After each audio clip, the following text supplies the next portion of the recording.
Life hacks beyond convention with Dee and Sonia. But even just some of the shops that during COVID didn't accept cash, and now it's, they never went back to accepting Yes. cash. It's like Yeah. electronic payment. Yeah, which is interesting because I thought there was a law about legal tender.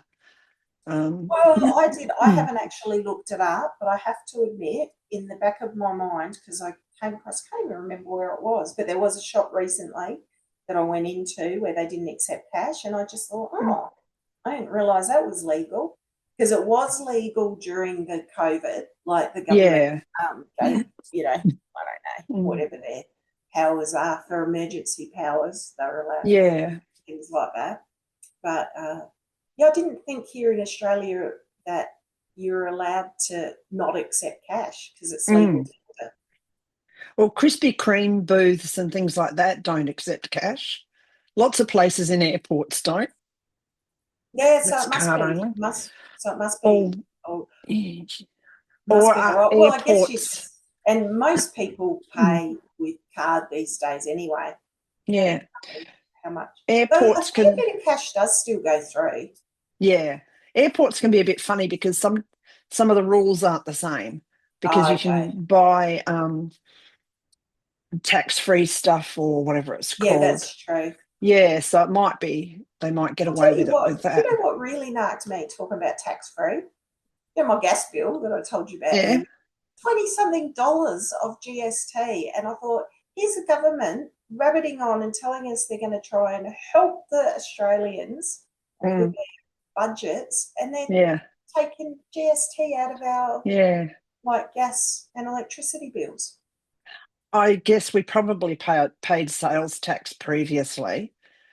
So I just think that's crazy. I just think on one hand you say that you want to, assist those that aren't doing so well here at the moment in Australia, but you're going to take your whack out of essential services. Yeah, it's a hard one because they with don't, the sales because they don't have GST on fresh fruit, veg, and things like that.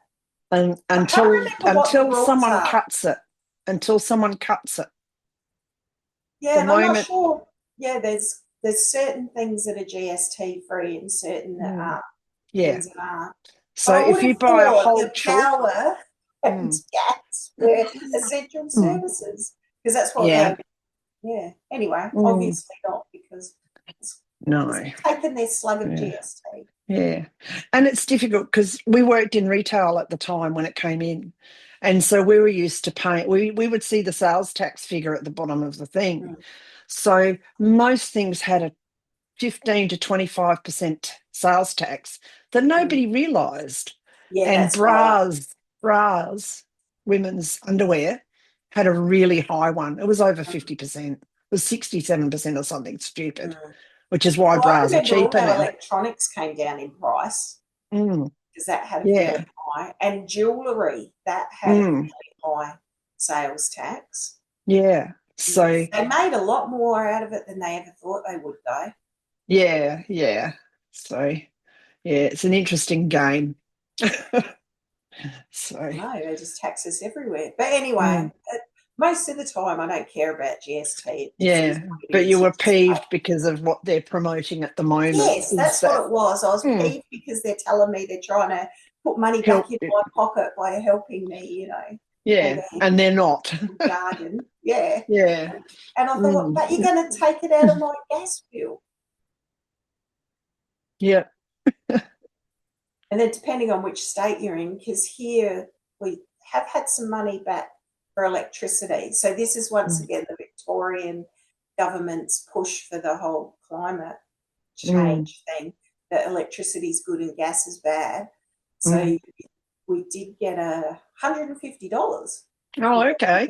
Yeah, so they gave us $150 to, help all us plebs out, but only off your electricity bill, not the gas bill. Okay. It's naughty Sonia, she's got a gas meter. And gas hot water. It's just one thing after another. This will be the bad. Yeah, the gas will be bad at the moment, but later on somebody will get a different idea and